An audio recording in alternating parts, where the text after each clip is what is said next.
Want to go? Okay, good morning. We're going to get started again, and before we get started, Bill wants to make a comment. Yesterday, there was testimony concerning subrogation and the collection of subrogated amounts by the PEBTF. And in the course of that presentation, it was noted, I think perhaps by me, that the subrogation recoveries equaled about 13/1000th of 1%. Well, later in the day, I received an email message from Arbitrator D'Angelo, and it was one of those rare occasions when indeed he was correct. It is actually 13/100ths of 1% rather than 13/1000ths of 1%, and I wanted to correct that. Well, I get along so well with you, Gary.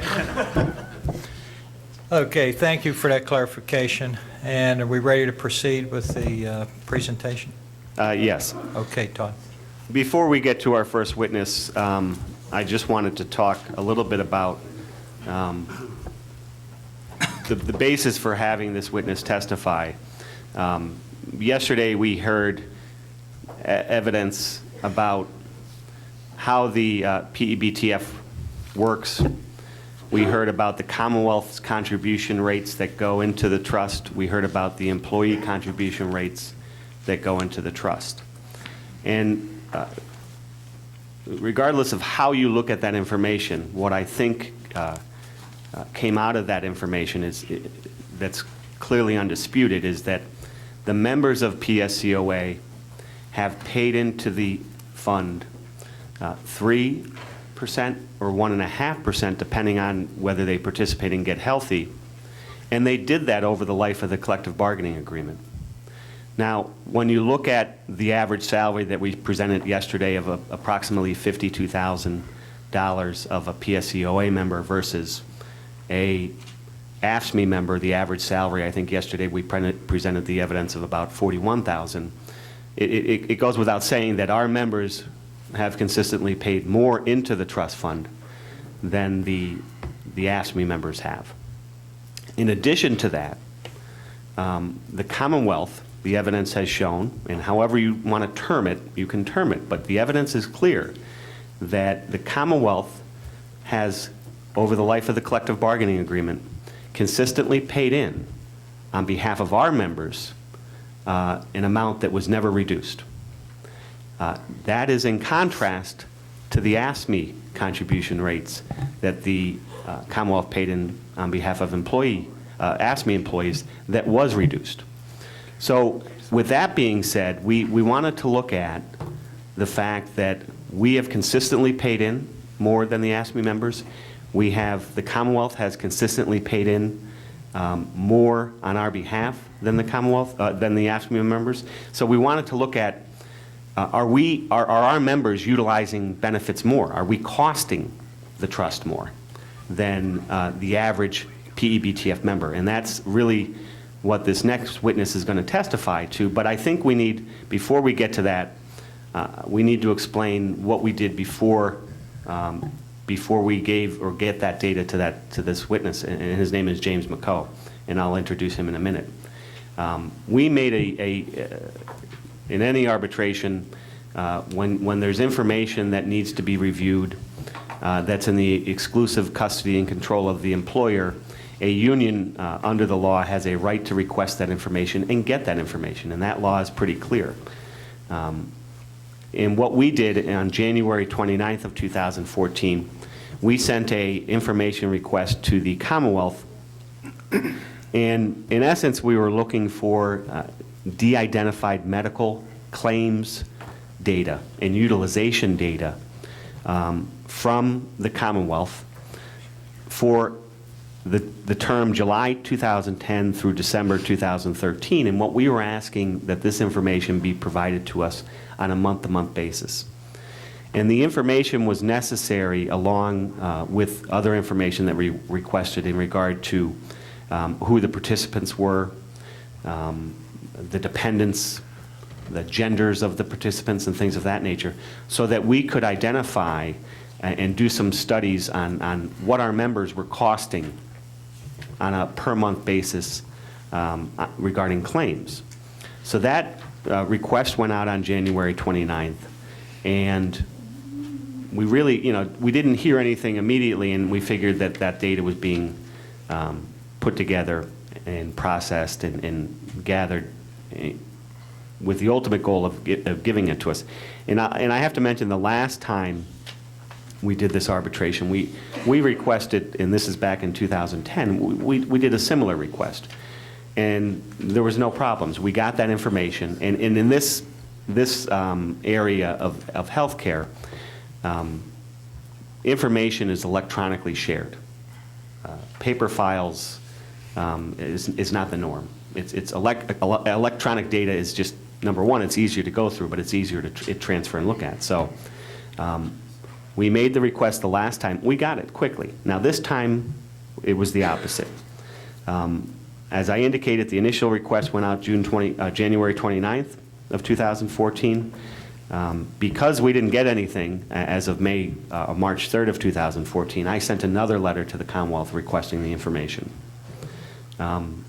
We didn't hear anything. About a week or so later, I made a phone call to the Commonwealth, and it got to the point that I was very concerned at that point that we were going to be able to get the data to Mr. McCoe so that he could review it in time for this arbitration. So I felt it necessary at that point in time, on March 19th, 2014, I sent a letter to the arbitration panel advising them of the issue. And I stated in my letter that it was my hopes that we would get the data, that we didn't want to have any delay in these proceedings. So that letter went out on March 29th, or March 19th of 2014. Now, what happened next was surprising to me, and it was surprising to Mr. McCoe and the other individuals that were going to look at this information.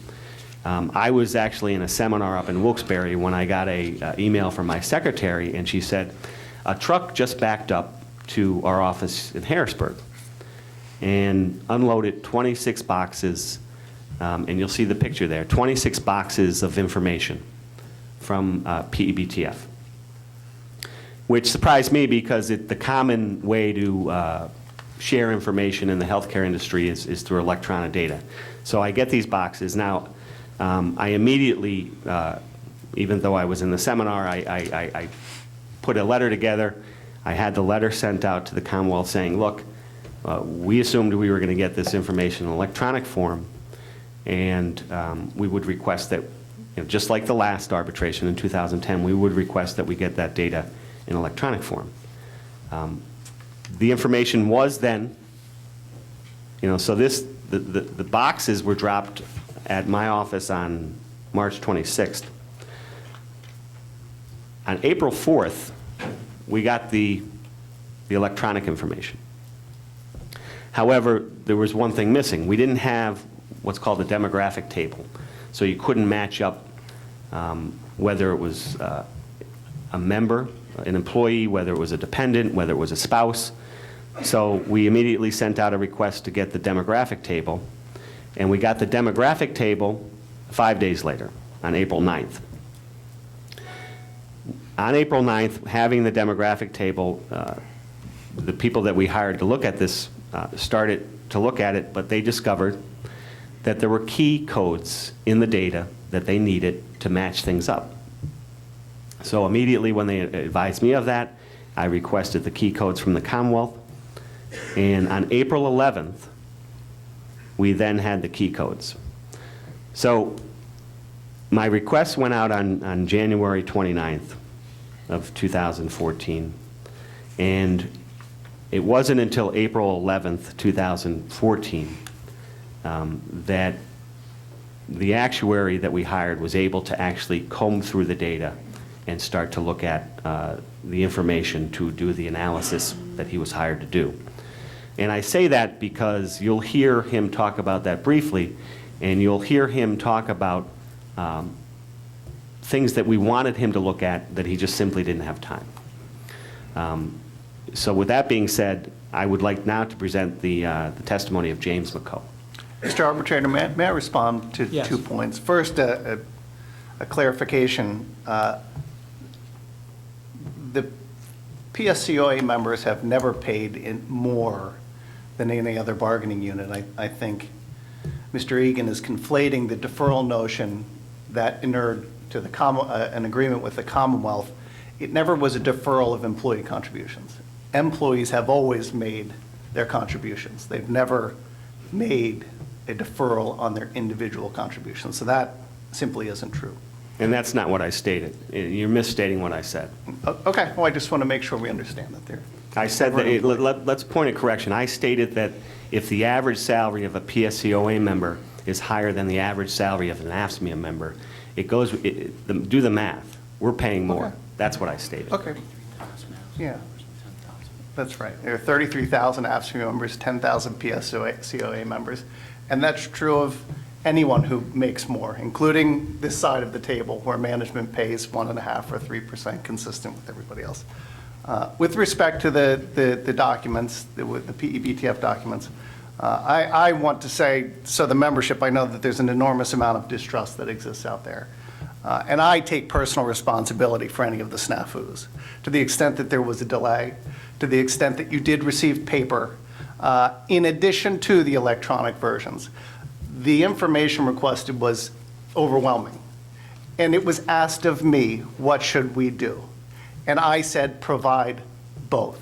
I asked them to provide both because I didn't think it was right to provide them 22 bankers' boxes worth of information on a disk and then require them to print it. So that was my decision. I did it because I thought that would be helpful, not to hurt. To the extent that there were other snafus in that process, I take responsibility. They were my fault. They were not intentional. They were not designed to make your process more difficult. They were not designed to hide the ball or make your presentation hard. It was not the Commonwealth. It was not the PEBTF. We did the best that we could under the circumstances, and if you want to blame someone, blame me, not the people of the Commonwealth and not the people at the PEBTF. I take personal responsibility for that. Okay, thank you, Brian. Ready to go? Yes. Mr. McCoe, could you please state and spell your name for the record? My name is James McKeough. McKeough is MC capital. Oops. James McKeough. McKeough is MC capital Keough. And could you tell us what your educational background is? I have a bachelor's degree from LaSalle College in mathematics. I have a master's degree in mathematics from Villanova University. I have, and then I taught school for, high school for mathematics for 4 years. And then I got into this profession, the actuarial profession, and then started a new course of study, which is to become a fellow of the Society of Actuaries. Okay. And that takes me to my next question. Your professional background, you first got into the actuarial profession in 1975 with the Wyatt Company, is that correct? That's correct. And could you describe what your first job with the Wyatt Company was? Well, the Wyatt Company in Philadelphia was an actuarial firm, consulting firm, part of an international firm with about 13 people in the office. So I came in as we call them students, but you're full-time employees, but you're studying for the exams. So I was sort of an actuarial apprentice, if you will, in the beginning, doing data and doing, calculations under the direction of more senior credentialed actuaries. Okay. And you were with the Wyatt's Philadelphia office. For how long were you with that office? I was there about 20 years. It merged with a firm in England called Watson's, and so the name changed from the Wyatt Company to Watson Wyatt Worldwide. And so when I left in 1995, I left the Watson Wyatt Company. Okay.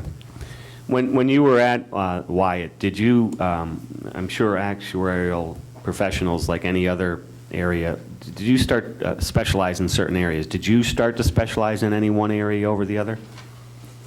Well, as a group, we did benefits work as opposed to some other actuarial work. So it was probably mostly pension and health and welfare plans. We had a mix of corporate and what I would refer to as Taft-Hartley or multi-employer plan clients. There are plans that are jointly trustee between the union and management trustees. And over the years, I ended up specializing more in the multi-employer jointly trusteed plans. Okay. And when you say multi-employer plans, are those plans that are administered jointly between unions and employers? Is that? Exactly, yes. Okay. Now, after Wyatt, did you continue with in the actuarial profession? Yes, in December of 1995, I left Watson Wyatt and joined Towers Perrin in Philadelphia, in its Philadelphia office, and I was there for about 3.5 years and left in May of 1999. Okay. And now they're all one. Those two firms have since merged to form Towers Watson. Okay. And when you were with Towers Perrin, was there any area that you specialized in regard to actuarial profession? Yes, I was the national director of the multi-employer plan practice. Okay. And when you say the multi-employer plan, are you talking about pension plans and health and welfare plans? Both. Okay. And that's what you just talked about earlier, the jointly administered between the union and the employer type plans? That's correct. Okay. After Towers, where did you go after that? In May of 1999, I started my own firm, which is where we are and am today. It's the McHale Company. So we've been in business about 15 years. Okay. And is there any specialty that your company engages in now? Yes, again, our niche market, if you will, is multi-employer plans or more generally collectively bargain plans. Okay. In addition to your professional experience, could you tell us a little bit about the Society of Actuaries and what your relationship in that is? The Society of Actuaries is essentially an educational organization, and they administer and provide study material for exams. When you successfully complete all of the exams, you're designated a fellow of the Society of Actuary, and the breakpoint kind of changes, but roughly halfway through that process, if you've taken the right combination of exams, you're designated an associate of the Society of Actuaries.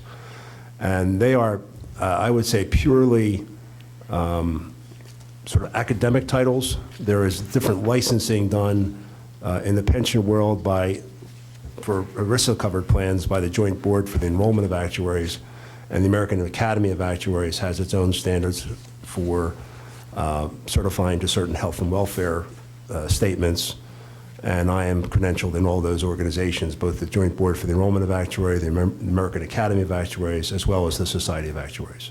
Okay. And are you currently serving as a chairperson on the American Academy of Actuary Task Force? I'm on the committee. I'm no longer the chair. I was the founding chair, but that has been, I rotated off that chair role. And what was that?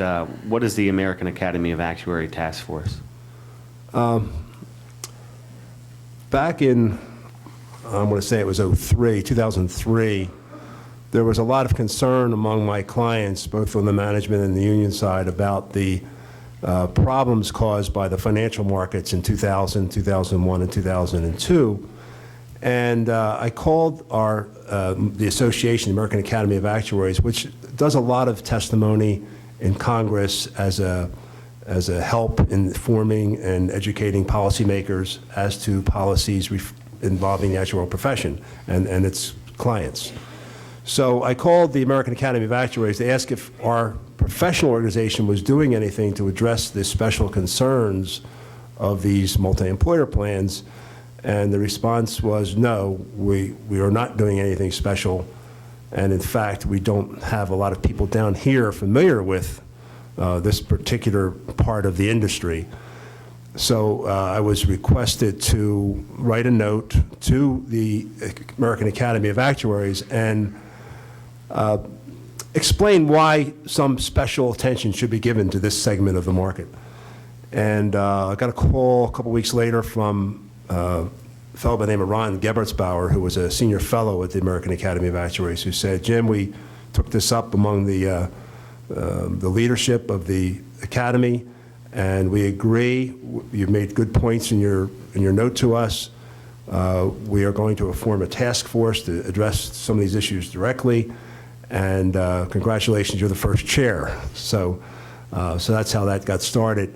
And we've since, in the intervening years, we've done issue briefs. We've met with regulatory agencies, the IRS, Department of Labor, and in some cases, Senate and House subcommittees to testify and to help understand the special needs and issues involving multi-employer pension plans and health and welfare plans in particular. And when you say Senate and House, you mean the United States Congress? Yes. Okay. And at this time, I would ask the panel to recognize Mr. McCoe as an expert. Do you have any questions? Okay, we will do that. Proceed.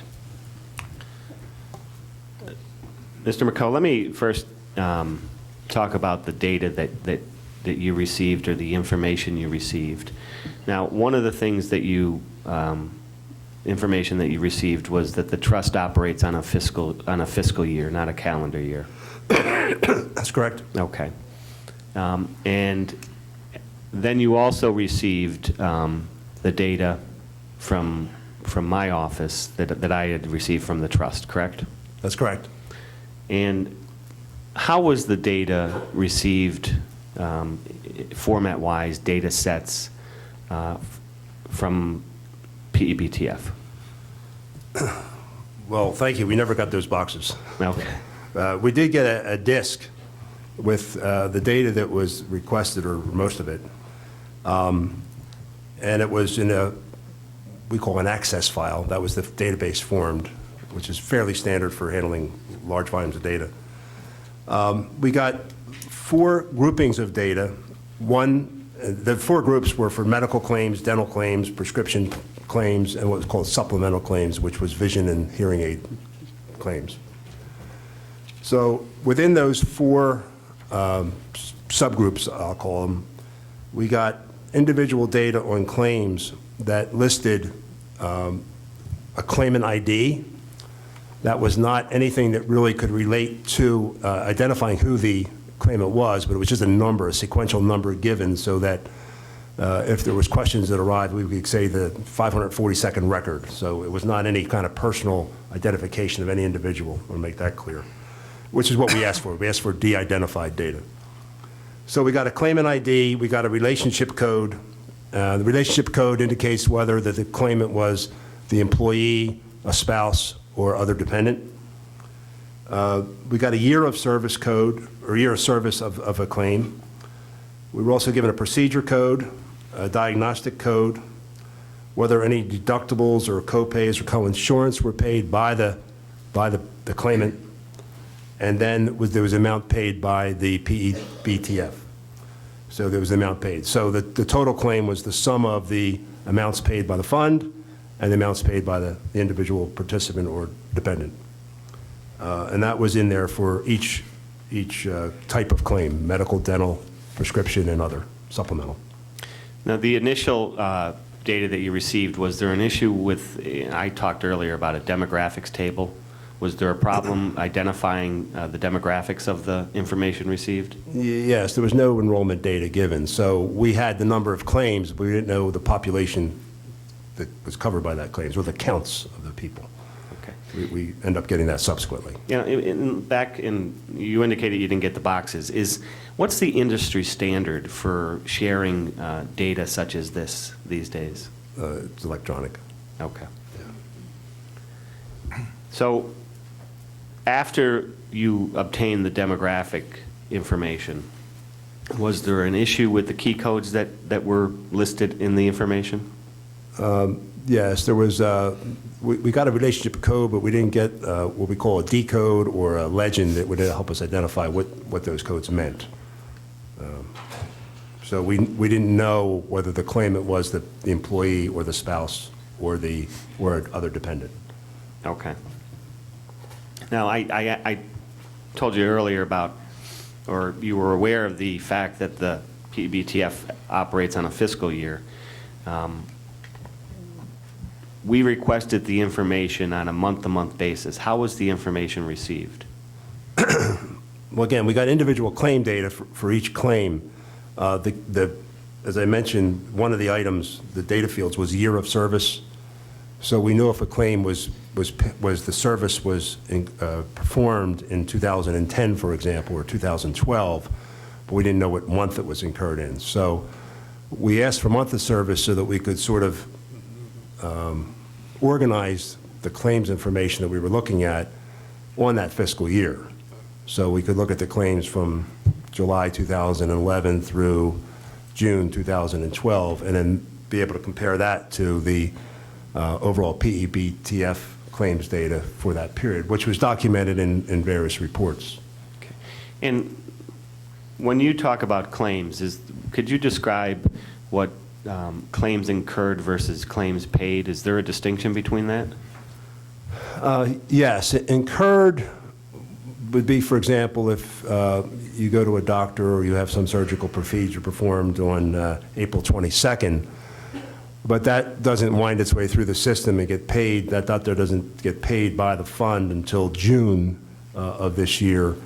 The incurred date would be today, and the paid date would be sometime in June. So there's always some lag. Not too many people pay before the service is performed. There's always some lag. And so we wanted to look at when they were incurred. Okay. And when you were looking at the data, was there an issue determining incurred versus paid, or was there any issues in that area? Well, we had the year of the service, so we took that to mean that was when it was incurred. Okay. And when you're talking about a fiscal year, you were ultimately, in trying to analyze the data, your task was to look at how much it was. What was the task that you were asked to do? At least one of the tasks. Simply put, we were asked to look at the detailed claims of the PSCOA population and compare that to the overall claims of the PEBTF fund. Okay. Now, the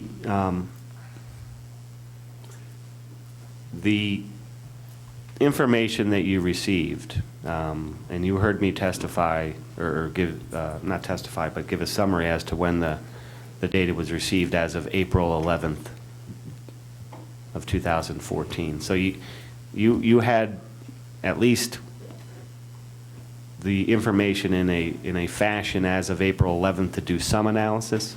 Yes. Okay. And what about utilization and use issues? Were you able, or was there time to look at that area? I'm not sure I understand the question. Can you repeat the question, please? You just testified that one of the things you wanted to look at was how much PSCOA members, how much their claims were. And then one of the things that you were also tasked to do was how would that compare to the general population of PEBTF membership. Did you also look at, or were you able to look at utilization issues? What are membership, what types of diseases, or what they were, types of claims they were making? Yes, we had, we did summarize the claims by year.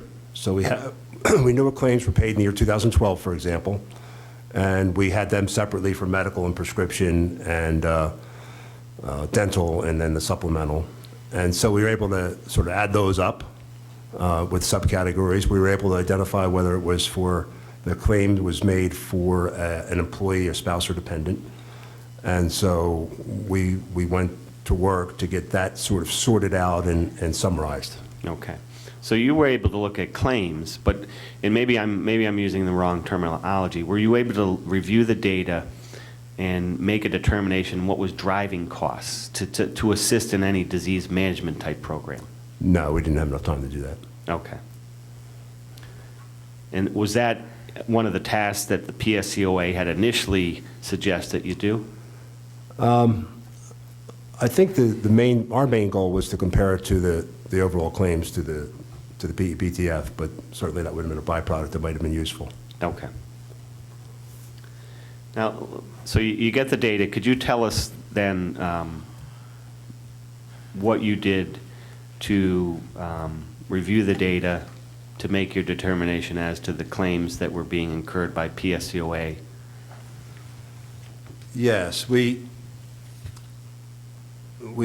analyzed the data, and it's a big data file, and so we started to summarize it. And if I may look at Appendix B for more. Now, just for the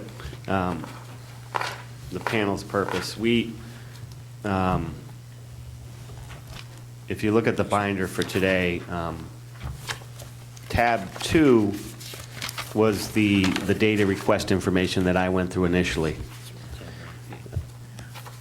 Tab 1 has Mr. McCoe's report and the appendix that are going to be on the PowerPoint slide. So we're at tab 1 right now.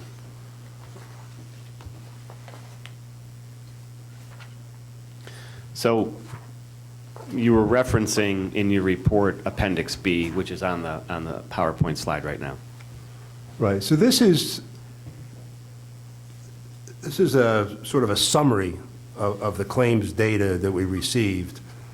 And at first glance, it might look a little bit foreboding, but it's really fairly straightforward. If you can imagine this data file and you sorted it by service year, you'd have all the 2010s together, all the 2011s together. And so the top, and by the way, it was only from July, so it's a 6-month period in 10, that top number, top set. Then there's the 2011 claims, 2012 claims, and 2013 claims. And as best we can determine, these are incurred dates because it was the year of the services that we sorted on. I mentioned we had separate files for medical, prescription, dental, and supplemental. So there are the breakdowns on the left column. And across the top, we could identify whether it was for the employees, spouses, or dependents. So we kind of added those up and put them into this table. So just to pick a couple of numbers, and the claims overall, the aggregate. So you're looking at the lower right corner of each year. For the 6 months in 2010, it was $51.1 million. For the 12 months in 2011, it was $115.5 million. In 12, it grew to 119.5, and in 2013, 122.7, call it. And just so we're clear, these are claims that were incurred for PSCOA members only? That's correct. Okay. And we talked about the trust being on a fiscal year. Why are you then presenting the information on a calendar year? We didn't have that month of service, so we couldn't do that shift to show July to June. We only had the year of service, so we can only summarize it by. We wanted to get annual claims, so we do have 12 months, but it's not the same 12 months as the fiscal year of the plan. Okay. You also received information on claims, overall claims paid for all trust members, correct? We got very, I'll say it, sparse data for the overall trust. There were excerpts from, it looked like they were board meetings. And the excerpts that we got were some exhibits from a Towers-Watson presentation, and then some exhibits which I think were called the executive director's reports. So we used those to get some idea of what was happening for the overall plan, but I didn't get any details as to specific claims. So the data that you received on PSCOA members, you received on the data file that you got from my office? That's correct. And then for the overall numbers, for all the trust members, you received reports from Tower Watson, the trust actuary? That's correct. Okay. So Appendix B, we're looking at, well, we were just looking at has the overall claims for our members, right? That's Appendix B, correct. All right. And then what was the next thing that you did with the data that you received? All right, so we have the total claims paid, and then we got information about how many people were enrolled month by month in the plan that were part of the PSCOA group, and that's summarized in Appendix C. So we looked at each month and did averages. The number of people enrolled will vary month to month. People are hired, people are leave, people get married, people add dependents, so that's a moving target. So for 2010, the average number of employees from PSCOA was 10,541, 6,710 spouses were covered, and 10,919 dependents. Total lives, we sometimes refer to them as belly buttons, were 28,170. And then and that chart shows what the summaries were for 2011, 12, and 13. And the population is going down a little bit in terms of numbers covered. In 2013, the average was 9,939 employees. Then after you came up with the enrollment information for PSCOA members and their dependents, what was the next thing that you did with the data that you received? Well, the data, the reports given to the PEBTF showed claims on a per employee basis per month.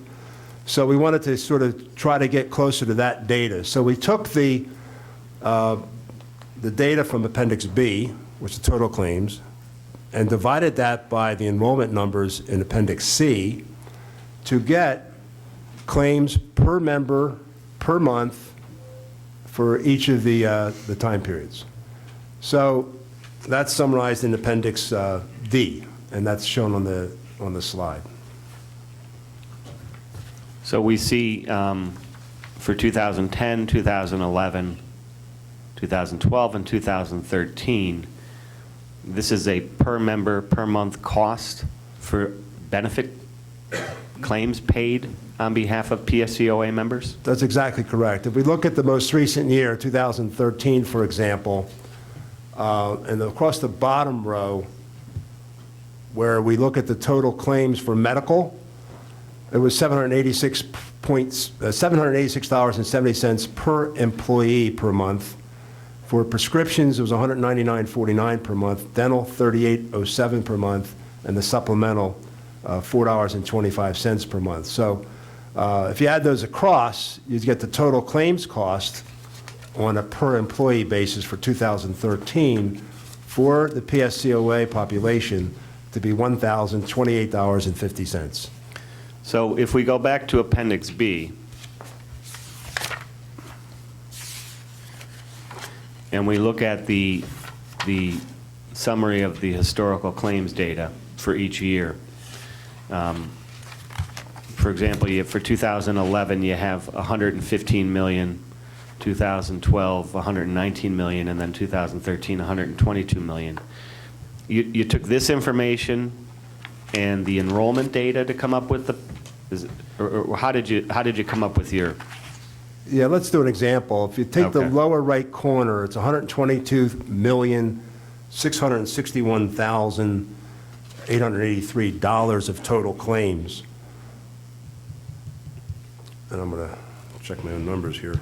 And then the next appendix shows that the number of employees, the average number of employees in 2013 was 9,939. So I take the total claims, divide by the number of employees, and I get $12,341. So the fund spent $12,341 per person in 2013 on PSOA members. Now, that's an annual number, so then we divide by 12 to get a monthly number, and that's where you see on the last appendix, 1,028.50. So once you have the table, the data sorted, it's a simple matter of dividing. It's claims divided by people divided by 12 months in the year. So when we think about traditional notions of healthcare, and a lot of people think about paying monthly premiums to one of the providers, such as Blue Cross or Aetna or one of the, you talk about monthly premiums. When we talk about per member per month cost, is that sort of akin to what a premium cost would be for a self-insured plan like this? Yes, if you're self-insured, this is basically the counterpart to a premium. It's not completely apples to apples. There's some admin expenses that are associated with this, and this is just for the claims cost. But there's also admin in the premiums. There's some numbers inside that, embedded in that premium.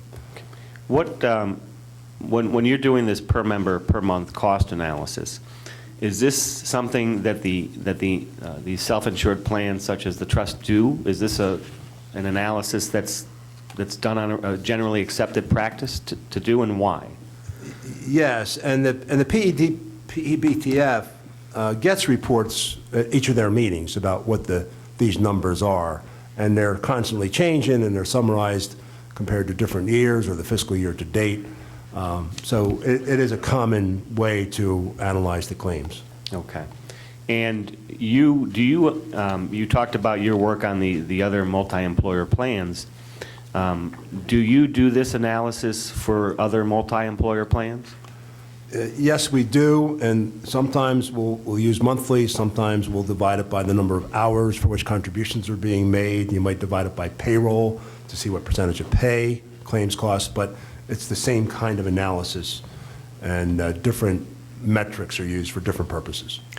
And is then this used to try to forecast costs into the future? Yes, you get by using a per employee cost, that you can then combine that with maybe what projections you have for payroll, for covered population. So if it's increasing, you would expect the cost to go up, but you now have a per person cost to work with. Typically, they're trended a little bit. That means you bump them up for anticipated inflation or increased utilization. So yes, it's a key component for budgeting. Okay. Now, did your analysis end at Appendix D? To come up with the per member per month cost, was there something else that you did that was necessary in regard to drug rebates? Yes, the area that made this less than apples to apples comparison with what the numbers shown on the PEBTF reports was the notion of rebates. Now, the claims we had for prescription showed what the fund paid out for various drug costs, prescription drug costs, and it reduced that by any copays that the participant had to pay. So if they might have paid a $5 copay or $10 copay or whatever. But there's another element of cost in the drug part of the business, and that is rebates. There's called formulary rebates. And what this is, the way I think of it, is it's sort of a quantity discount for large volumes of business that the manufacturers give to the PBMs, the pension benefit, the prescription drug benefit managers, and then the PBMs then pass on to their customers, which in this case would be the PEBTF. So periodically, the fund receives a rebate. It's a pass-through of money given back by the manufacturers to the PBM, to the fund. So one of the reports that we had from the PEBTF was a history of what they call formulary rebates. And for those who are too far away to read that, the last annual number is $19,096,000, and that was for the fiscal year ending 2013.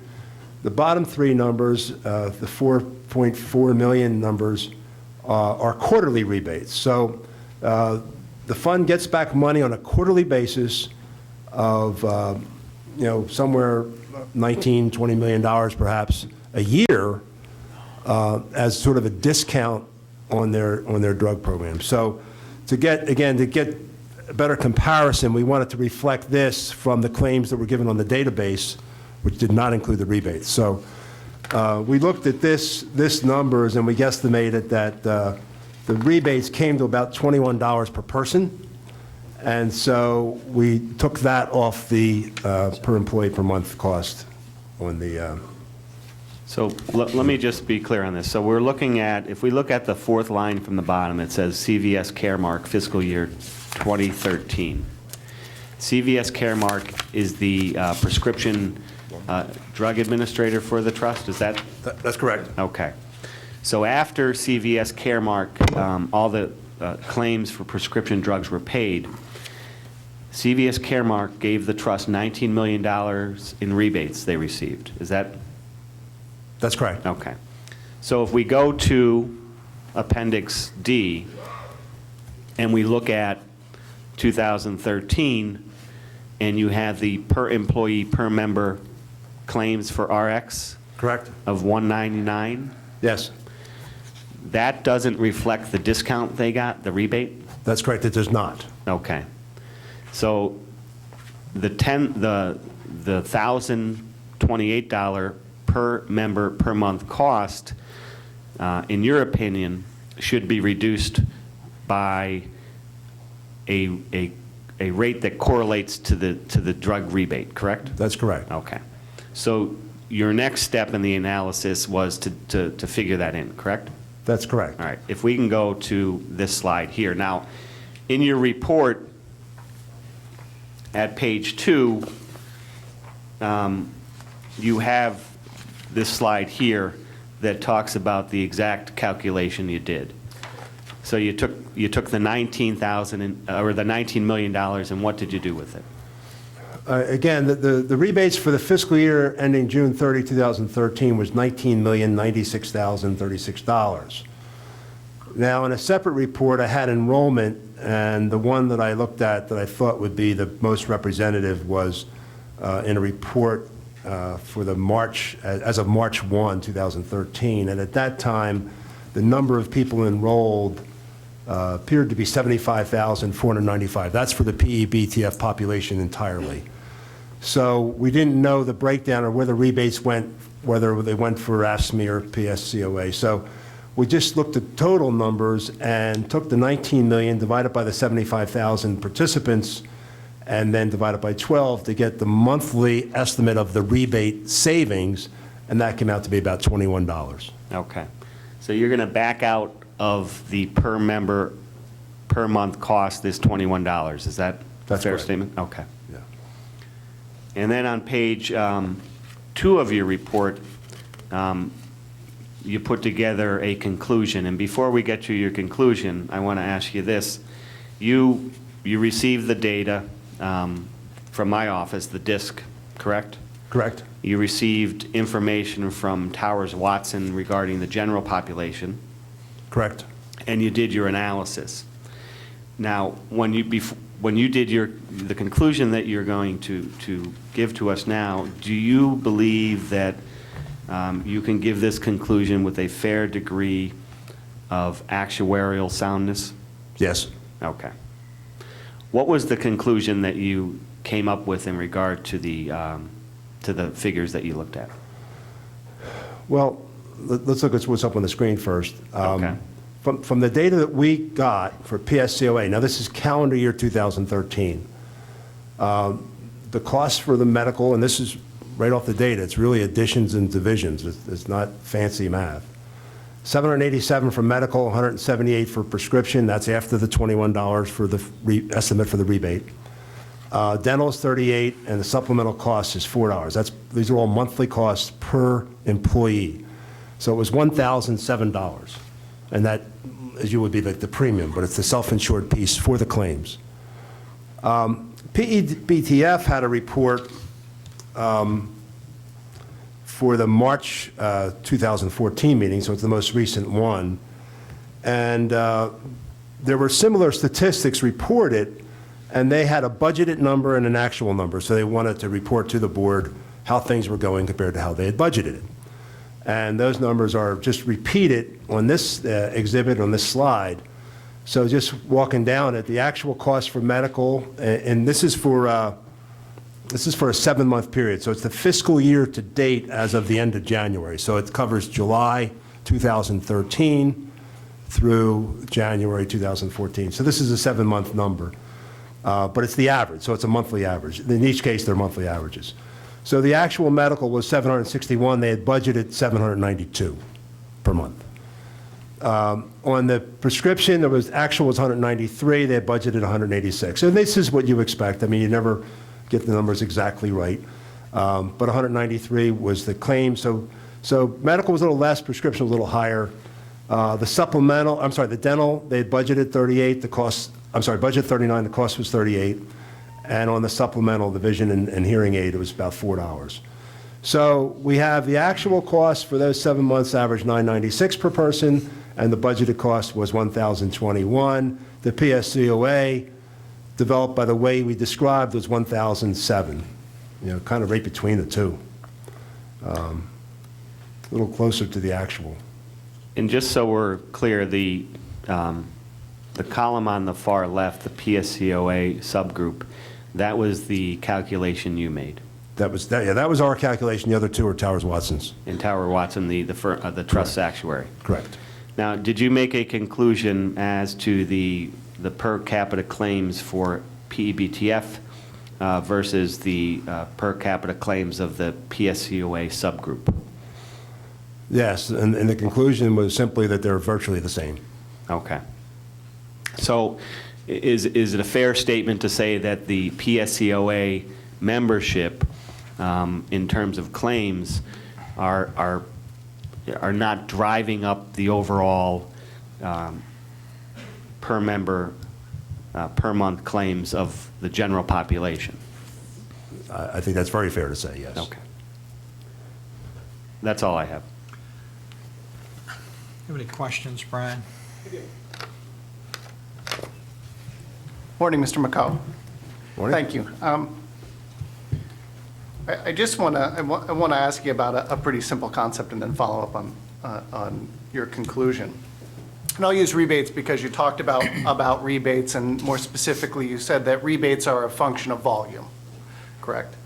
And I think that you and I can agree that there are about 280,000 covered lives that participate in the PEBTF today, including the corrections officers. And there are about Counting dependents and spouses, yes. Yep, everybody. Yep. Negotiating rebates is a function of volume for all covered lives, not just employees, right? Correct. Okay. Brian, I think it's about 186, not 280. Retirees. Oh, retirees.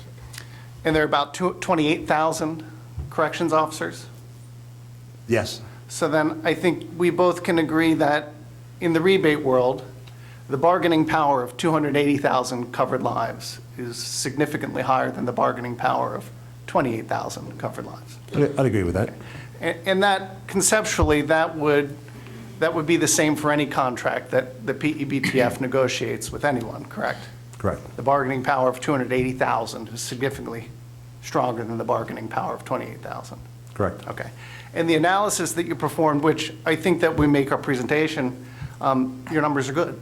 They're good numbers, and we would expect that. You have a good reputation. And, Thank you. And we would expect nothing different. But your numbers are also the beneficiary of the bargaining power in the contracts negotiated by the PEBTF, correct? Yes. Okay. So the corrections officers, for example, on the drug rebate would be the beneficiary of the ability of the PEBTF to negotiate $20 million in rebates. And the corrections officers would be the beneficiary of the PEBTF's ability to negotiate contracts with providers or carriers that reduce the costs incurred to all participants. That's correct. Okay. So I think we can agree that while your numbers are good as a function of their participation in PEBTF, they do not necessarily reflect what those costs for coverage would indicate if they were a unit of themselves. I would say that that's generally true. Yeah. Okay. I have nothing further. Anything further of this witness? Just follow up, the question regarding whether or not the numbers up here would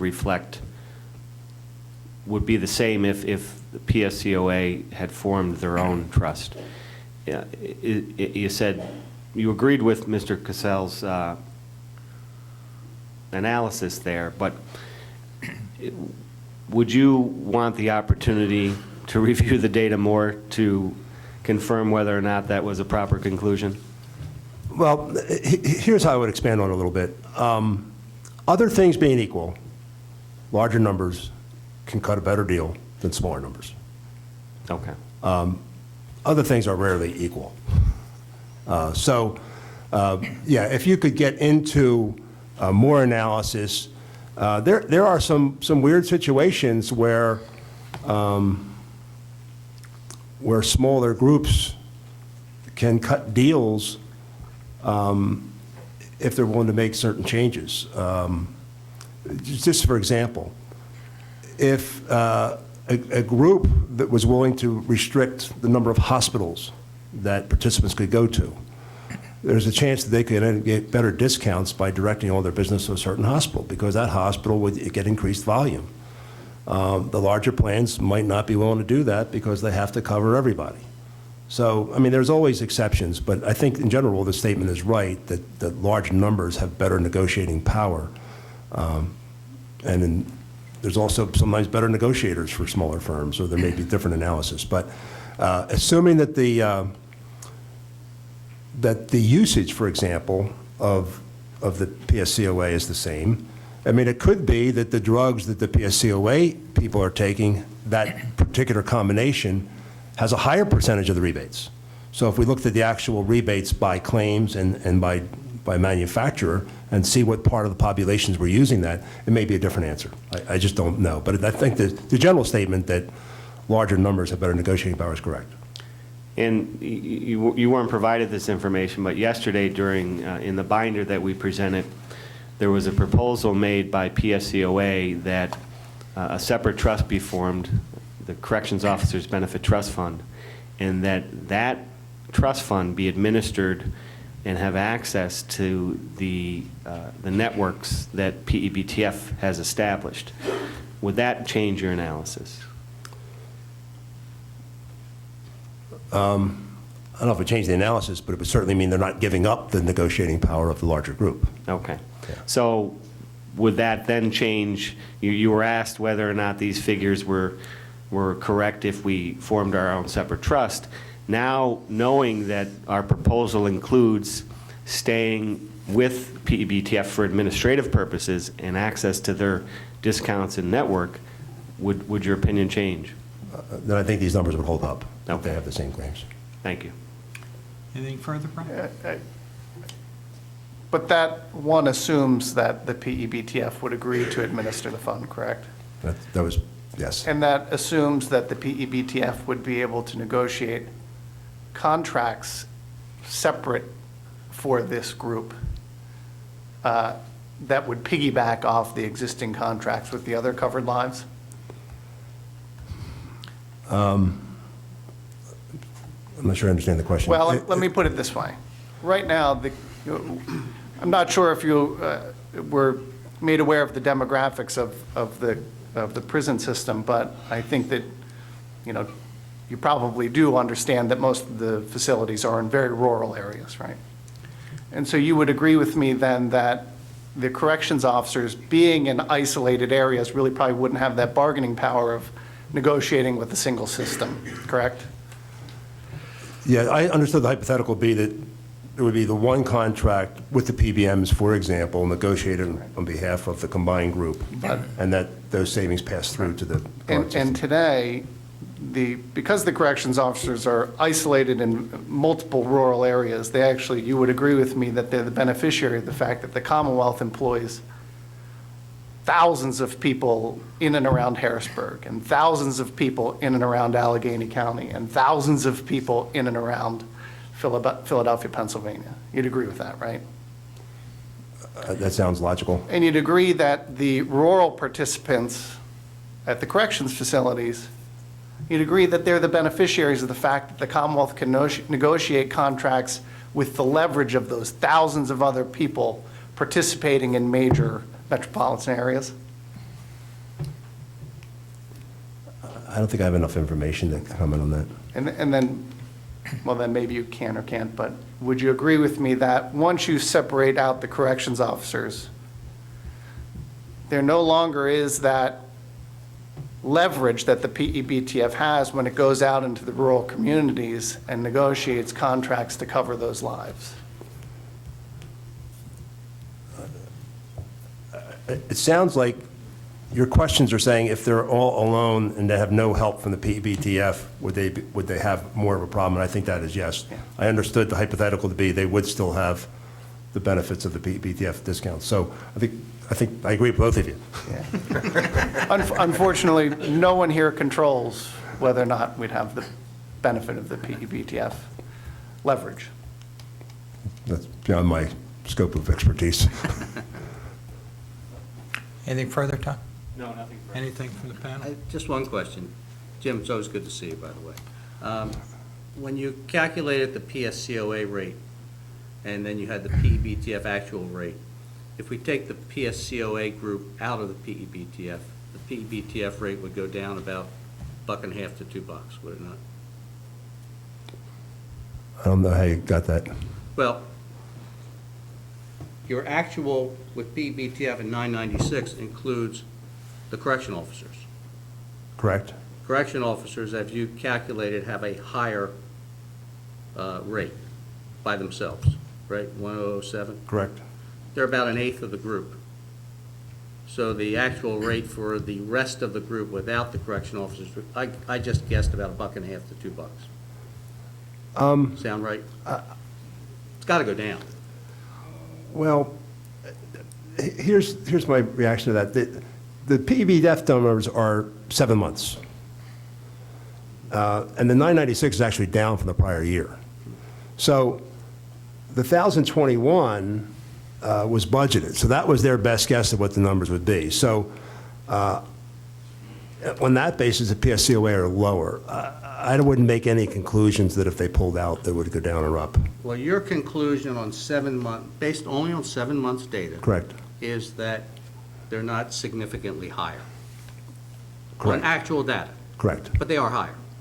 They were, yes. So if I take the actual data and exclude PSCOA, the 996 is going to go down to 994.50 or thereabout. It's just couldn't- mathematical, has to. I know, but I can't, I'm not asking the you budgeted to number. extrapolate for a year. I'm only looking at what you put on the board here. I understand that. And then you get into the issue of credibility. And so the budgeted number was based on, I assume, several years of past experience with trend in it. So the actuary thought the numbers would be 1,021. So in that case, we're coming in less. And our numbers are 2017. It could be that the shift in the months, they're very close. It would imply the data is more credible than I would impute to say taking them out would save you $1. That's all I'm saying. But on the 7 months numbers, it would. You're right, Fred. The math is correct. Yeah. Jim, if I could, the PSCOA number is a 12-month number, including all of 2013. Correct. And the actual PEBTF number is a 7-month number based on claims from July of 2013 through January 31, 2014. Is that right? Correct. And you just mentioned that the PEBTF experience actually came down a little bit from the prior period. So am I correct in assuming that the PSCOA number includes some of the higher months and the PEBTF number is more of the lower months, lower cost months? It might be. I just don't know. That's kind of why we wanted to do the shift and do the fiscal year to line them up better. But so we have the first 6 months of 2013, and the PEBTF numbers do not have them. So yeah, we're talking about 1% differences, and I don't want to overstate that 1% So, I'm calling and them the same. actually, you feel comfortable with a 1% variance? Oh, yeah. Okay. Yeah. That's it? Okay, thank you very much. Thanks, Jim.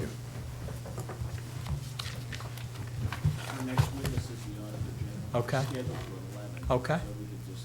Not here yet? All right. Whenever he's here, let us know and we'll get started. Okay, we're back on the record, Eric. Thank you, Mr. Arbitrator. At this time, we'd like to call the Auditor General of Pennsylvania, Eugene D. Pasquale. Sir, would you state your name for the record? Eugene D. Pasquale. And you are here under a subpoena from the panel of arbitrators, correct? That's correct. When were you elected as the Auditor General of Pennsylvania? November of 2012. And just generally speaking, what are your duties? The Auditor General is the fiscal watchdog of Pennsylvania state government. We audit all state spending and all federal money that flows through state government, and our job is to make sure not just that the money is spent in a legal way, but also to make sure the programs of the state are running in a legal and an efficient way, and that the programs of the state are getting the intended policy outcomes. Now, is it typical for the Auditor General to perform audits of state agencies? Yes, that is one of the primary functions along with school districts. All right. In this situation with Department of Corrections, you performed an audit of the training academy, is that right? That's correct. And just so the panel of arbitrators has an idea, what is involved with the performance of an audit by the Auditor General? Well, all of our audits all of our what we call audits, we sometimes do reports that would fall out of this, but this was one of the ones that would fall under our audit standards, which fall under what is called the Yellow Book standards of government auditing. And this is a nationwide program, the Yellow Book, but it's basically the government accountability standards. And it goes through a series of steps of what you need to do to audit any governmental program. And that starts with sending an engagement letter to the entity that you're auditing.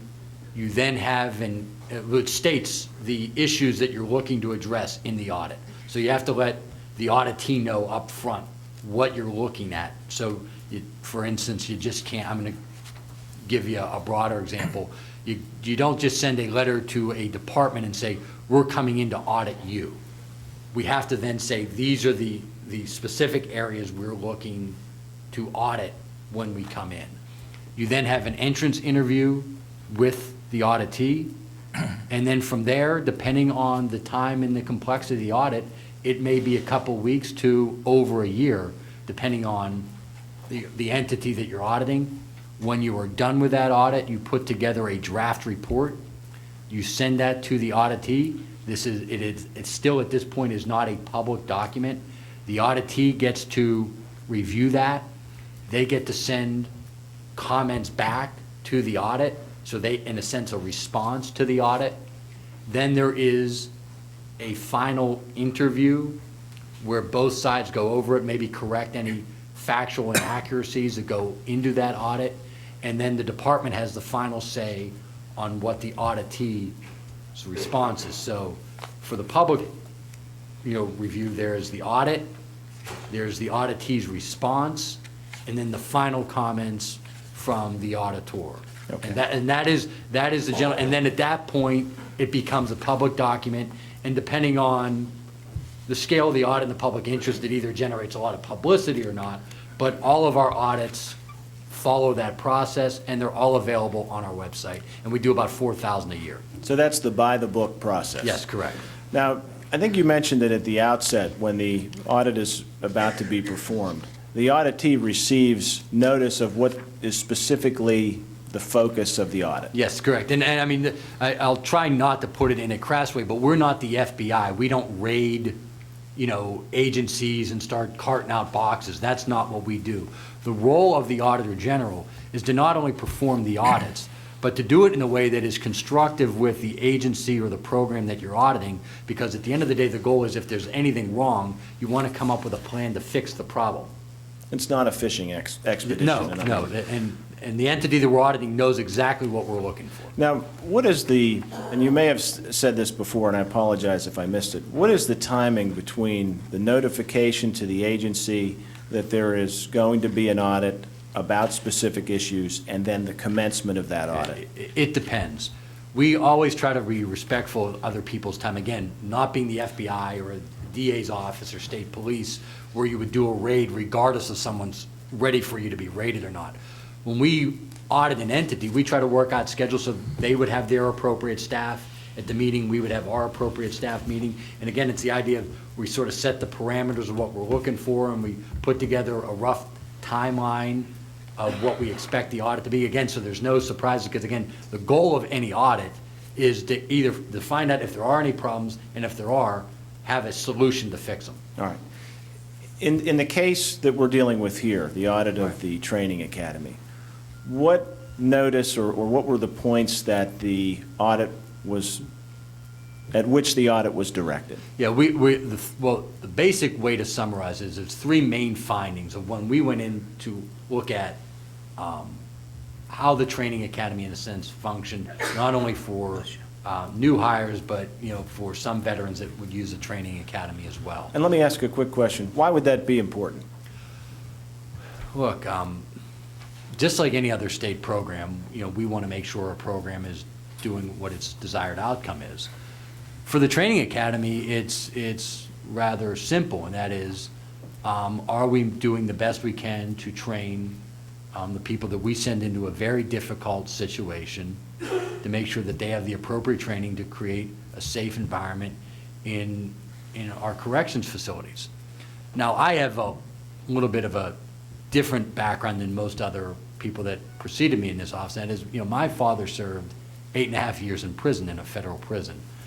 And I saw firsthand the federal program, and he was in for drugs, the effective drug rehabilitation program that enabled him, that when he served his time and came out, he was, in a sense, a different person, and was able to go on to a productive life. And now he's fixing up homes in Pittsburgh and, selling them and that type of thing.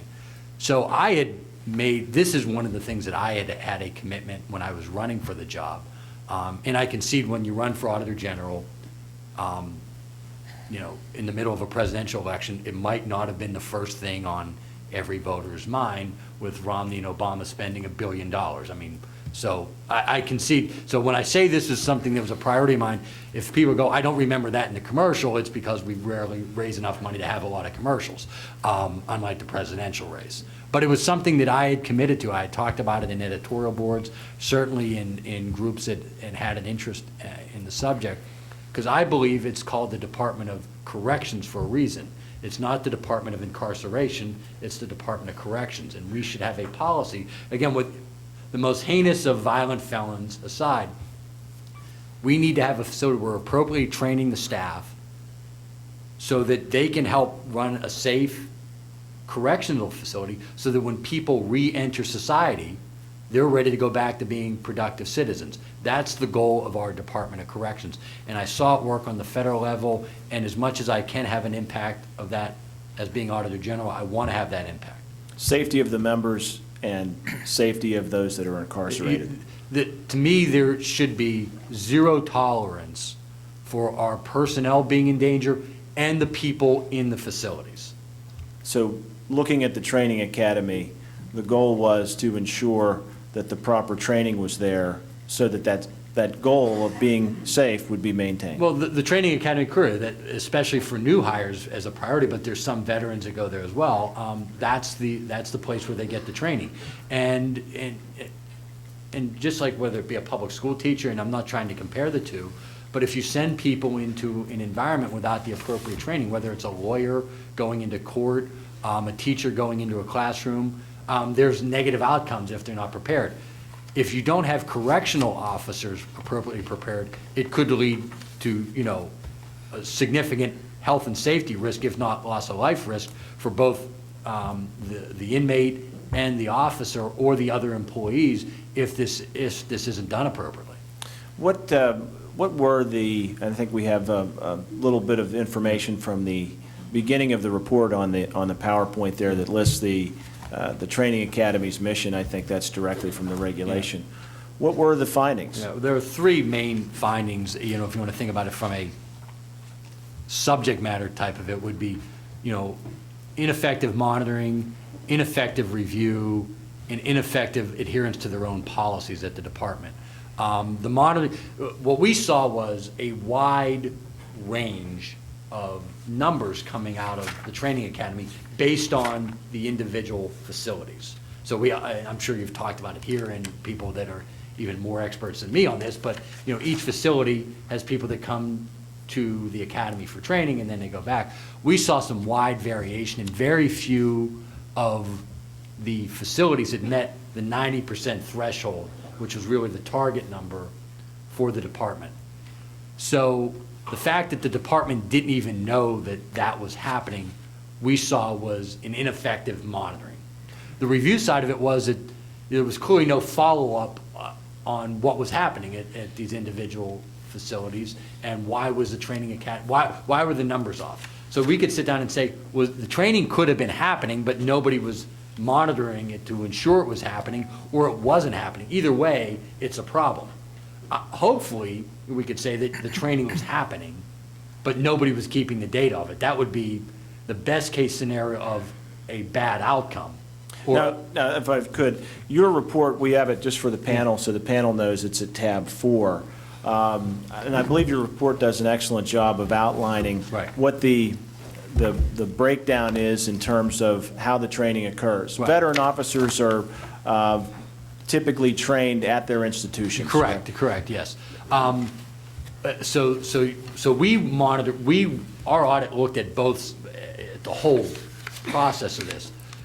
But at the end of the day, what you saw was very few facilities meeting their 90%, some falling dramatically below the 90%, and the department not having a good handle on that was even happening, and not following even their own policies, which I think is 5.1.1. So I might be off on the specifics on that, but that's where they spell out specifically their policy on training, and they weren't even adhering to their own policy. So as Auditor General, we don't make policy.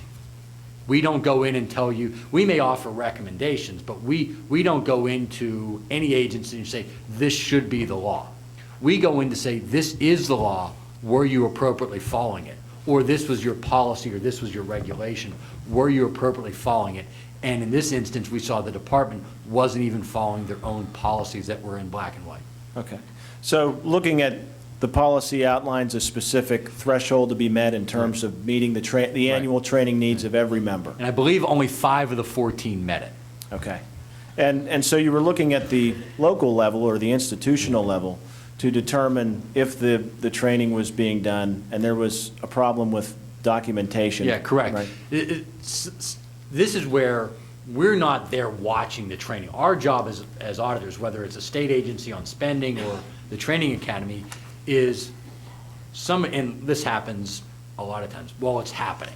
And somebody say, well, we're doing it. Okay, that's fine. Show me the documentation.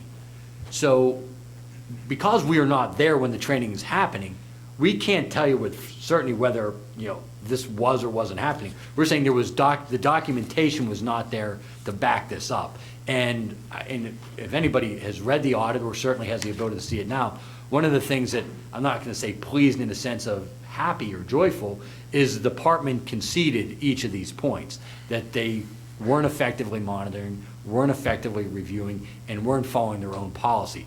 Each of our 3 major findings, the department agreed with each of those findings and said that in one instance they said they didn't have the appropriate resources to do it. And I believe that was on the monitoring.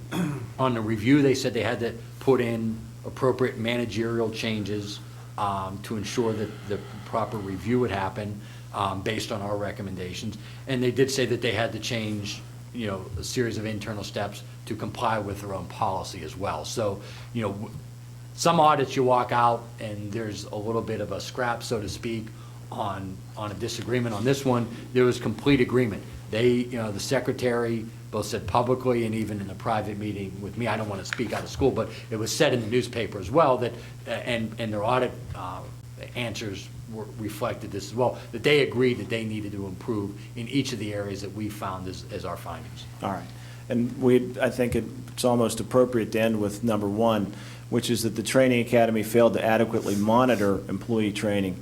That's the training academy using its own auditing techniques yeah. to go facility by facility to determine is the documentation there that the training is occurring for all people adequately. Yeah, and our take on this is, and I think the department, at least agreed with us in the audit review process, and that is, it shouldn't take us going in to audit them for them to know what their numbers are. So they clearly were lacking in that area. Okay. Thank you very much for being here. We appreciate your testimony. Any questions, Brian? No, thank you for your testimony. It's very much appreciated. Great, thank you very much. Questions from the panel? Thank you very much. Thank you. Have a Thank you good day. very much, everybody. Stay safe with the wind out there. That's a good point. Okay, where to?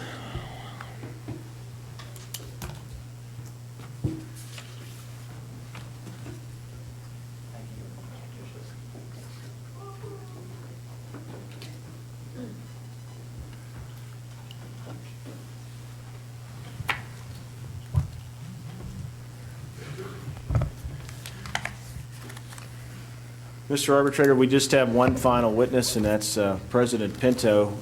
He would like to present some closing remarks, just to wrap up the presentation from the association side.